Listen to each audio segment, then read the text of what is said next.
Hey guys, and welcome back to my channel. Guys, I am so excited to finally film this video. This has been a video that I've kind of thought about doing for a while. I would definitely want to turn it into a series. If you've been on my channel before, you've probably seen some of my haunted tourism videos where I kind of do like travel summaries of like spooky places I've been. But I thought it'd be really, really fun to just throw some of my favorite aspects of haunted tourism, which is finding haunted hotels, and just kind of doing breakdowns on some of my favorite haunted hotels that I've actually stayed in. Also guys, shout out to My Chemical Romance. If you've also been on my channel for a while, you know they're my favorite band. And I was so excited because the When We Were Young Fest announced that they were going to be doing like the entirety of the Black Parade, and how like all of these bands, Escape the Fate, A Day to Remember, Alisana, we're going to be doing so many of like my favorite records. Like, you have no idea how excited I was for the idea to go and see The Emptiness by Alisana performed all the way through again, and Homesick, and This War Is Ours, and Collide with the Sky by Pierce the Veil I think was one of them too. And I was just like, oh my god, so many bands playing so many of my favorite albums. And then I went and I saw the ticket prices. It was starting at $325, and if you want to be able to use an air-conditioned bathroom, it was $550. I was like, absolutely not. In 2009, I went to Warped Tour and I spent $30, and my friend went in for free with cans of soup to see basically most of these bands. And I was just like so flabbergasted at how expensive it was. And it sold out in like 3 hours. So I will not be going to the When We Were Young Fest. And it makes me feel really, really old to say that I just like am talking about back in the good old days, which was 2009, when Warped Tour was like $30. And I feel old, but in my excitement for the When We Were Young Fest tickets going on sale today, I put this shirt on, and then I saw the tickets, and I was like, nope, because then I'd have to fly to Vegas, and that's just absurd. It's just absurd. Anyway, let's talk about hotels, in which I have all of the prices for the average night, and I will tell you, only one of them is as expensive as the When We Were Young Fest. So that's also only one day. Anyway, let's get into this. So my very first haunted hotel that I wanted to talk about is actually the haunted hotel that I stayed at most recently. And it is the hotel that I have probably wanted to stay at the longest. And that is the Hotel Chelsea right here in New York City. Right when I moved to New York, I remember we tried to stay at the Hotel Chelsea. I had had dinner at the Hotel Chelsea before. They have this amazing restaurant called El Quijote, and a lot of it was also residential at the time, and then it got like bought and was in like development construction limbo for years and years and years and years and years, and it didn't reopen to the public until 2022. So for my birthday this year, my husband and I went and we stayed in one of the suites, and it was absolutely amazing. And it's such a beautiful hotel. But yeah, so that's why it took me so long to stay at the hotel on this list that is literally like a mile and a half from where I live. But the Hotel Chelsea is absolutely beautiful. It's extremely famous. It's probably the most famous hotel on this list, though there's one other that might be as famous. And it was originally built between 1883 and 1885, located in Chelsea on West 23rd Street. 222 is the address to be exact. It's done in the Queen Anne Revival, like kind of meets Victorian Gothic style, and that is from Wikipedia, because when I look at this hotel's exterior, I don't know if I see that. To me, it just kind of screams like late 1800s New York City, which I feel like is kind of its own style in itself, especially because I have a Queen Anne style on here later that to me looks more like what I think of when I think of Queen Anne. But it was originally, I believe, built as a co-op before being converted into a hotel and a residential building. And it has had so many famous guests and residents that like Wikipedia is just divided into sections on it. Most famously though are probably Vladimir Nabokov, Mark Twain, Bob Dylan, Stanley Kubrick, Patti Smith, Jimi Hendrix, Isadora Duncan, Dylan Thomas, Lou Reed, Janis Joplin. It's debatable whether Andy Warhol ever stayed there, but he did have a lot of friends who lived there, so he was very, very frequently in the Hotel Chelsea. And then most famously is Sid Vicious and Nancy Spungen. I feel like the murder of Nancy Spungen kind of solidified the Hotel Chelsea in like punk culture fame. And obviously whether, people aren't sure if Sid did it. He died before he was put on trial. After reading Please Kill Me, I have many thoughts on whether Sid did or didn't do it. A lot of people seem to think he did, but a lot of people also seem to think he didn't. A lot of gray circumstances there. I'm going to keep my opinions to myself because this is the internet and I don't need to be eviscerated for what I think. And I was really hoping that Sid might be one of the ghosts that haunt the Hotel Chelsea, but it's not. There are several ghosts that haunt the Hotel Chelsea. The two most famous are a woman named Mary and a woman named Nadia, both famous for taking their own lives. Mary is a survivor of the Titanic who is believed to have ended her life after her after losing her husband, which I thought was really interesting that there was a survivor from the Titanic that stayed in the Hotel Chelsea, because in New York, most people associate survivors of the Titanic with the Jane Hotel. It is supposed to be extremely haunted by Titanic survivors. It is a beautiful hotel lobby. They have a great like bar area, but I've never actually stayed in that hotel, so I can't speak beyond that.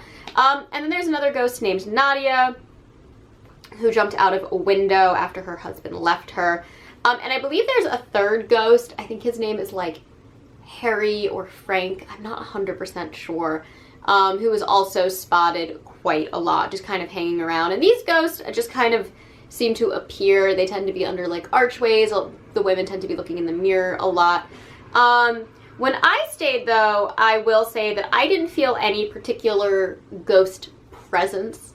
In some of these hotels, I definitely had experiences. The Hotel Chelsea, I really didn't. The only thing I can say is that I could not sleep in this hotel. I could not sleep. We were in this beautiful suite, in this beautiful bedroom, on this extremely comfortable bed, and I was wide awake the entire night.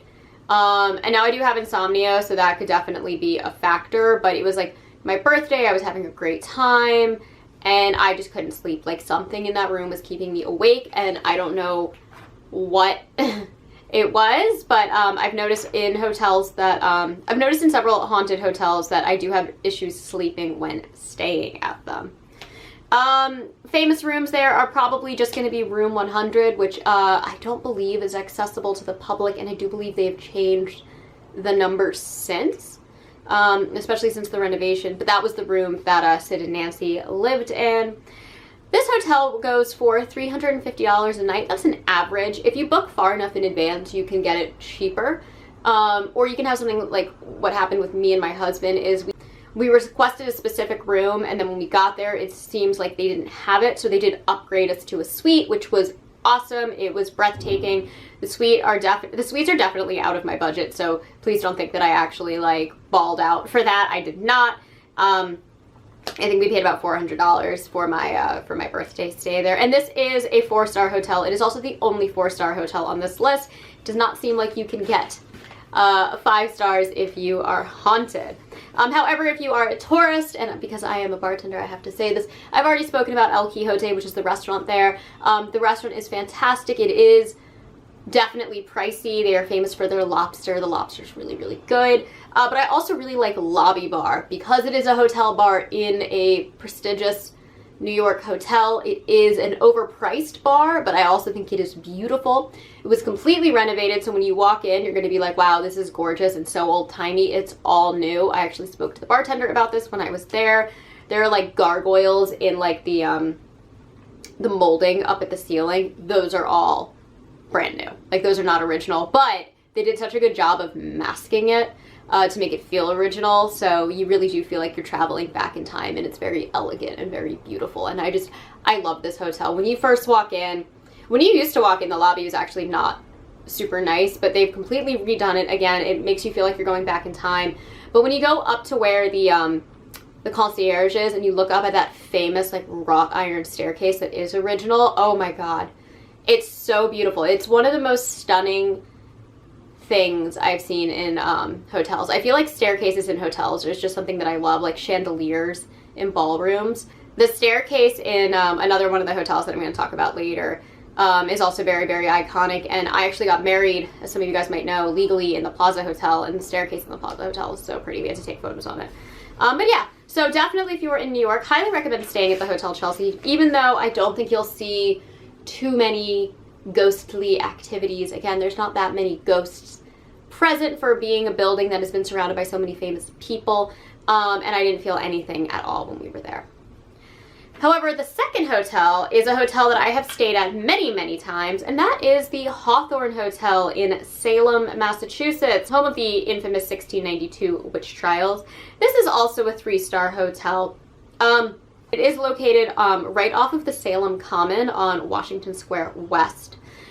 Originally built in 1925, it is a part of the Historic Hotels of America, and it is obviously named after author Nathaniel Hawthorne, most famous for writing The Scarlet Letter, as well as The House of the Seven Gables, which is an actual house located in Salem, Massachusetts, because Hawthorne was from Salem, Massachusetts. He's actually a descendant of one of the, I believe one of the judges in the witch trials, Judge Hathorne, which is why he changed his name to Hawthorne, because he didn't want to be associated with that. Fun fact. So the Hawthorne Hotel was built on the site of the Salem Marine Society, which was burned to the ground in 1860. However, the top floor of the hotel does host a secret room called the Ship's Cabin, which is a replica of a ship cabin on the very last Salem vessel to trade in the East Indies, and today is still home to the Salem Marine Society, though it is not, as far as I know, open to the public. I believe you do have to be invited there. I have never been to that part of the hotel. I've been in most parts of the hotel at this point. I've been in the basement, which is very creepy, the ballrooms, obviously like through several different hotel rooms, and the restaurants. The restaurants at the Hawthorne Hotel are so freaking good. So most famously, unlike the Chelsea, we don't have that many famous like iconic stays or residences, but one of the driving factors in Salem tourism to this day began when the show Bewitched in the 1960s decided to film several episodes there surrounding on the history of the Salem witch trials. Why this is important is because before then, Salem wasn't really as famous as it is today. The show really brought it to attention, and it's kind of divided in the town of Salem whether people love and appreciate the fact that that show brought so much fame, or whether they kind of hate that people now flock in the millions to Salem every October. But if you do go to Salem, just a couple blocks from the Hawthorne Hotel, you will see a statue of Elizabeth Montgomery as her iconic character, Samantha in Bewitched. I love Bewitched. But Elizabeth Montgomery and the cast did stay there, and Elizabeth Montgomery, who was married to the director at the time, I believe, might have been the writer, pretty sure it was the director, they stayed allegedly in room 512. So the ghosts. All right, so allegedly room 325 and 612 are the most active, and primarily it is believed that the ghosts who haunt the hotel are either victims of the witch trials or victims of the fire from 1860. There don't seem to be any particular names attached with these ghosts, just different occurrences of like women in white kind of walking around and looking in mirrors. Ghosts seem to do that. I, however, can't say I have ever seen or experienced anything, but every time I'm in the hotel, especially if I'm alone, I feel a very uncomfortable presence. This hotel is actually the hotel that I started bringing some of my like Wiccan stones with me and would lay them out for like protection, because just as with the Hotel Chelsea, I can never sleep when I go to this hotel, ever. I've been many times. I've been with other people. I've gone by myself. It does not matter. I cannot sleep in this hotel, and I've just accepted that if I'm going to Salem, I'm going to get a horrible night's sleep every single night. I don't like having the lights off in the room, and this is pretty much the only hotel where I've ever really felt like that. I really do not like sleeping with the lights off there. I always sleep with the TV on, and that is something that I really don't do anywhere else at any other time. I'm somebody who likes to sleep in pitch black, So I don't know, I always get this weird feeling that I need to have some light source on, because I kind of just always get this awful feeling when I'm there. And it's one of the only places in Salem too that I ever really, really kind of feel uneasy. The common burial ground, I think is what it's called, the main cemetery where Giles Corey is known to kind of show face. He was one of the victims of the witch trials, probably the most famous, since he is quoted as saying more weight. He was the only one who was pressed to death rather than hanged. But that cemetery, I definitely always feel something. And then the witch house. I actually won't ever go back inside of the witch house. I felt so awful when I went upstairs in the witch house the very first time I ever visited Salem that I won't do it again. I even feel uneasy taking photos outside of it, but it is such a beautiful piece of architecture. But I do believe that there are ghosts in the Hawthorne Hotel. I've never seen anything. I've never really interacted with anything. But I have always thought that there is definitely something in the Hawthorne Hotel, and the hallways are always eerily quiet. The hallways really do remind me of very much like Stephen King hallways. They're so beautiful, but so eerie, and it's one of those hotels where I feel like it's very rare that I run into people in the hallways. It is honestly one of the only hotels where I feel like I almost never run into other guests in the hallways. So I just want to put that out there. If you do stay there though, it is going to be about $175 a night. That is not including October. I do not know what the prices are in October. I have never been to Salem in October because I don't think my wallet can afford that, and I like being able to actually, you know, do things in Salem and not being surrounded by so many people. If you do go there though, I highly recommend going to the restaurants at the Hawthorne. They do breakfast every day. You can get it included with your stay at Nathaniel's. The food is really good. Nathaniel's is also beautiful. As is the Tavern, which is right across the lobby from Nathaniel's. The Tavern is great. They have real working fireplaces. They have this beautiful wooden bar. They have great dessert. Every time I go to Salem, I go to one of those two. I go to both of those spots. But yes, I absolutely recommend the Hawthorne Hotel. It's so beautiful. Salem is such an amazing and incredible place, and it's perfectly centrally located. And I do truly believe that that hotel is haunted. Okay, this is the one that I feel like most people have been waiting for. We're going to talk about the Stanley Hotel in Estes Park, Colorado. Many of you probably know it as the Overlook Hotel, which is, I would like to say, the main character of Stephen King's infamous novel, The Shining. It is not what they filmed Stanley Kubrick's film in. That was actually a hotel, I believe, out in Oregon. But I do have a little model of it right here from when I stayed. Boom, there you go. Stephen King's version of The Shining, they did film in the Stanley, and I believe they filmed Dumb and Dumber there as well, which is interesting. But it is a truly beautiful hotel. It is a colonial revival that first opened in 1909. It is located about 5 miles from the entrance to the Rocky Mountain National Park. So if you do ever go there, Estes Park is a pretty small town, but there are things to do, and going to Rocky Mountain National Park was definitely like one of the highlights of us staying out there. But it was originally built by a man named, I believe, Freeland Oscar Stanley, as a getaway home to help treat his tuberculosis. He was told that he had tuberculosis and didn't have too long to live, so he went and he built this opulent mansion and estate, basically. There's so many buildings on the Stanley estate. Invited all of his friends, had a ton of fun, and lived to be pretty old. So it worked, I guess, for his tuberculosis.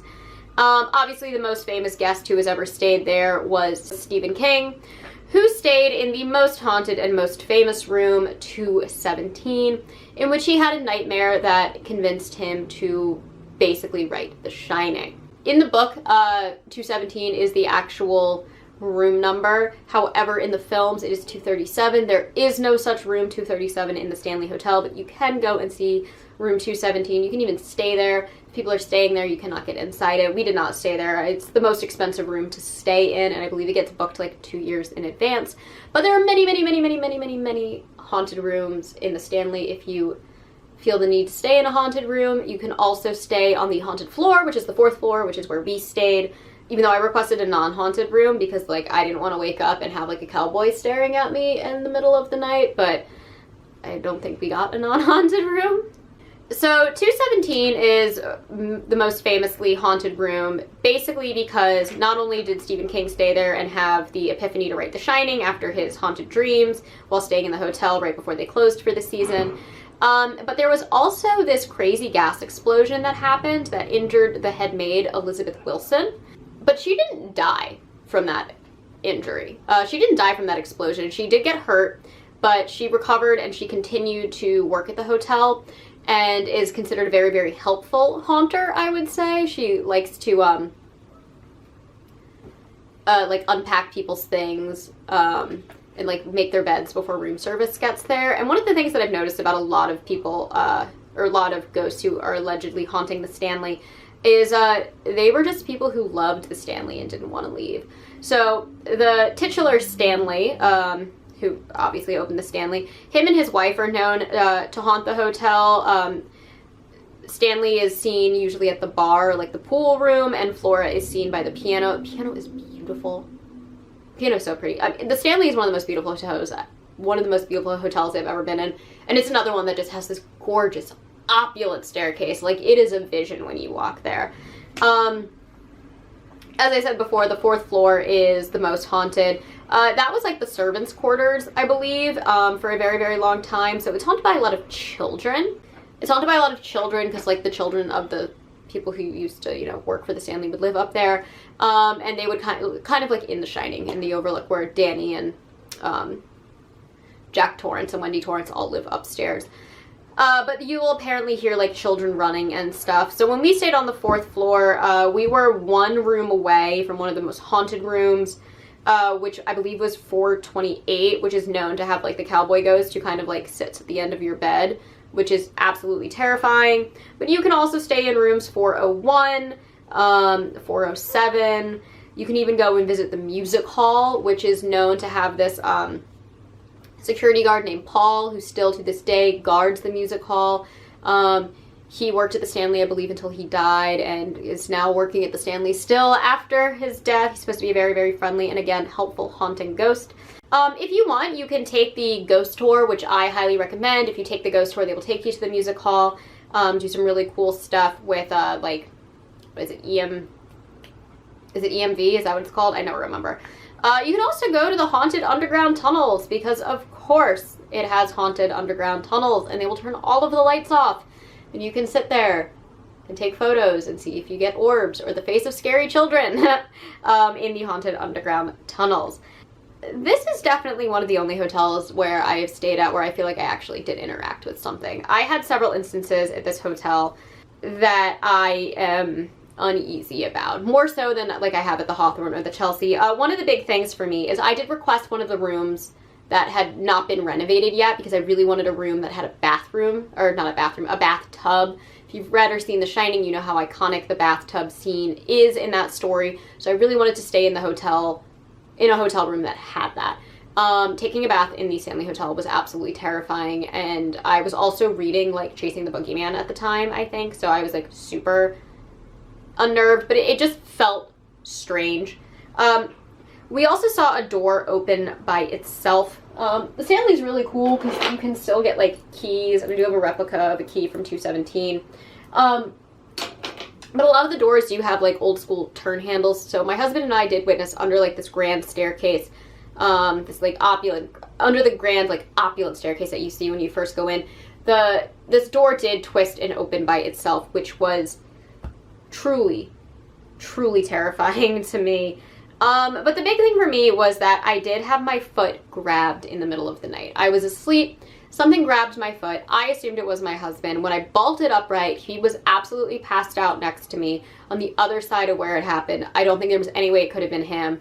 And I could not go back to sleep after that. Like, I was so scared. Something literally yanked my foot, like pulled up the covers and yanked my foot. And that was absolutely horrifying. However, this is a 3-star hotel. It is an absolutely beautiful hotel, arguably one of the most beautiful hotels I've ever been at. It is $300 a night, thereabouts. Like I said, you can stay in 217, but it'll definitely be the most expensive. They have some really cool things to do out there as well. You can go to the whiskey bar, which is just kind of fun if you're like a Stephen King fan, because Jack Torrance goes to the iconic bar and meets Lloyd. So that was fun. We wanted to do that just for that. I didn't love the cocktails there. They also have this place called called Post, which is chicken and beer. I believe it's a franchise. It's like really good fried chicken and craft beer. And hidden underneath it is Aidan Sinclair's Underground, which is a really cool kind of seance style magic show. I thought that was really awesome because when we were staying there, we stayed there one night when it was a full moon, and we woke up to the sounds literally of people having a seance outside of our door trying to contact, I believe, the cowboy ghost in the room next door. So that was like surreal and wacky at the same time. So I really loved staying at the Stanley. It was beautiful. It was scary, but I can see how just iconic it is. I mean, the staircases in that hotel were so beautiful. The hallways, so beautiful. I can see why Stephen King and so many other people have fallen in love with that hotel, and I do thoroughly believe that it is haunted. Next up, we're going to go all the way to the West Coast, and we're going to stop at the Queen Anne Hotel in San Francisco. I love this hotel. This hotel is so striking, and when you walk by it outside, it's just kind of this big, like, pink building, and then you walk inside and it's like being transported back in time. It was originally built in 1890 in the Queen Anne style. Obviously, you can look here and compare this type of Victorian mansion in the Queen Anne style to what they claim the Chelsea was, to the Chelsea being of a similar style, and they look very, very different to me. And it is considered also to be part of the Painted Lady style, which is something that is very synonymous with architecture in San Francisco, this kind of like beautiful pastel colored house. And it is located at 1590 Sutter Street. And it is a brisk walk away from Smuggler's Cove, which is maybe one of my favorite bars in the entire world. It is a tiki bar. Probably the most famous tiki bar in America, I would assume. They have a whole amazing cocktail book. Check it out if you're there. But the Queen Anne was originally a girls' boarding school that barely survived a massive earthquake in 1906. So because it was originally a girls' school, it was run by this headmistress named Mary Lake, and she is believed to be the ghost who still haunts this hotel.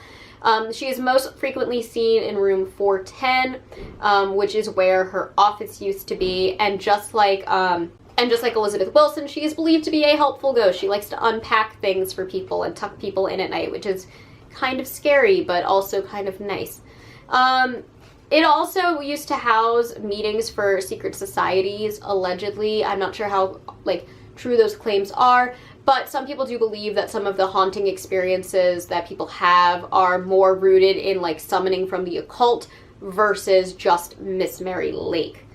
For me personally, I didn't really feel very haunted, and I was only ever at ease a few times. We did walk by room 410. We were staying on that floor, so we did walk by the room several times, and I didn't really feel too much of anything. I will say the just kind of old-timey feel of everything can kind of put you in a certain headspace, and it felt very friendly and cozy. It felt like a very hospitable hotel. They do this really cute little breakfast every day, and an even cuter afternoon tea, where it's this self-serve tea and crumpet style thing, and you can just kind of congregate in the lobby area, which is really just this beautiful, beautiful lounge, and just kind of hang out and feel like you're in the 1890s again. So you definitely kind of get this time warp feel, but I didn't really feel like this hotel was necessarily haunted. I had very, very, ESP, that's what I was trying to say earlier, not EMV. I had very, very little, feelings about, I had very, very little feelings of unease when I was there. But I will say it is easily one of the most beautiful interiors of a hotel I've ever been in, especially for such a small kind of boutique hotel. The attentions to detail on some of the stained glass windows and the staircases and the furniture and the lamps, just everything about this hotel felt opulent, but at the same time it was so small and quaint and charming. And again, this is a 3-star hotel, and this one will put you back about $200 a night. But honestly, just for like the central location as well as just the absolute beauty of the interior of the hotel, I would stay there apart from the ghost. It's such a trip back in time. It's such a cool hotel. And then finally, so this video isn't 5,000 minutes long, we're gonna do another 3-star hotel, and that is the Place d'Armes in probably the most haunted city in America, New Orleans, Louisiana. Now, I know what you're thinking. Oh, shouldn't it be the Bourbon Orleans on this? Well, yeah, I didn't stay there. I went to the Carousel Bar, which was awesome. The Carousel Bar in the Bourbon Orleans Hotel is so great. You'll get like the best Pim's Cup you've ever had, and you're literally on a carousel, and I highly, highly, highly, highly, highly recommend it. But we didn't stay there. And I booked the Place d'Armes, and I didn't even realize it was haunted until we went on a ghost tour. And they told us it was. And I was like, great, great. So the Place d'Armes is right off of Jackson Square, which is probably one of the most famous parts of the French Quarter in New Orleans. And it originally was, I believe, like a military station that was then converted into a school. And it was the first school in French colonial Louisiana, and it was built in 1725. It did later burn down, taking a bunch of students and staff with it. Fire seems to be a pretty big theme with ghost haunting hotels. And it is believed that the hotel is now haunted by the headmaster, as well as a few other staff members and a lot of children, which is very, very sad. The hotel is really interesting looking. It's actually several like buildings and townhouses that kind of form this courtyard. I believe it's like 4 separate buildings that overlook this beautiful, beautiful courtyard on one side, and the other side overlooks like Jackson Square. And there are kind of public balconies, so if you're staying on a certain floor, like I believe we were staying on like the 2nd floor of like the back building, you have access to a private balcony that is only open really to that floor that overlooks Jackson Square. But I thought that was really, really beautiful. And the courtyard itself is just this beautiful old brick courtyard with fountains, and there's a pool and like little garden tables, and it's just very, very quaint and charming. And it is known primarily to have what they believe is the headmaster of the school, who apparently was this very jovial and chatty guy with a beard who loves to just chat up guests, and then all of a sudden they look and he's just like gone. So again, a lot of friendly ghosts on this list today. Very similar to the Chelsea Hotel. I felt a little uneasy at times, but I really didn't experience too much. I feel like once I learned it was haunted, I got in my head a little bit and then had a harder time of sleeping. And it was a little weird because we had a window in our hotel room, but we also had 2 doors on the exterior, but one was completely boarded up and one actually let us into our hotel room. So that was weird.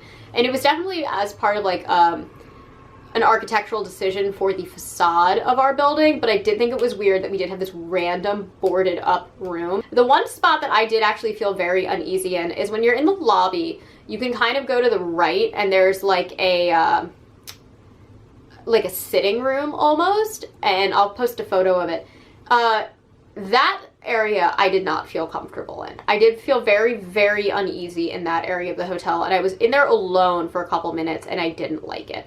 But that apart from just kind of general uneasiness every now and then really was the only time that I ever felt anything, but I did not like being in that room. So that is also in the heart of the hotel, which I imagine was one of the major original features of the school. I could be 100% wrong, but I did not like being in that part of the hotel. The lobby was also beautiful, but I couldn't get a good photo of it because there was just always so many people in the lobby. It was really, really, really teeny. But the courtyard was definitely what took my breath away out of all of this. And I mean, is there anything in New Orleans that isn't haunted at this point? A night at the Place d'Armes will be about $175 a night, which I think is pretty good considering that I thought this hotel was absolutely phenomenal, so centrally located, so beautiful, so clean, so charming, and haunted. And if you are not interested in going to a bar where you're going to be rotating the entire time, I also recommend Latitude 29, which is another one of my favorite bars in the entire world. I've been there a bunch. It is also a tiki bar like Smuggler's Cove. It's also a hotel bar, but it's part of a hotel that I'm not actually sure what it is, but you can get into it through a separate entrance. But a man named Beach Bum Berry opened it, and he is an iconic figure in the tiki world, so if you're into tiki drinks, definitely check that bar out because it is absolutely awesome. Anyways, I hope you guys enjoyed my 5 haunted hotels. I'm going to be doing more of these because I have a lot of hotels that I've stayed in that are haunted, and I'm going on a couple trips soon where I'll be staying in even more haunted hotels. So let me know if you enjoy these series. Let me know if there's hotels that I should stay in that you think are haunted. Right now I'm looking at staying at the Marshall House in Savannah and the Fairmont Royal York in Toronto, so hoping to get to those places soon. Anyways, that is all that I have for you guys today. As always, I try to post every Monday and Thursday, sometimes on Saturdays. And if you enjoy these videos, please hit the like and subscribe buttons down below, and I will catch you all in the next one. Mwah.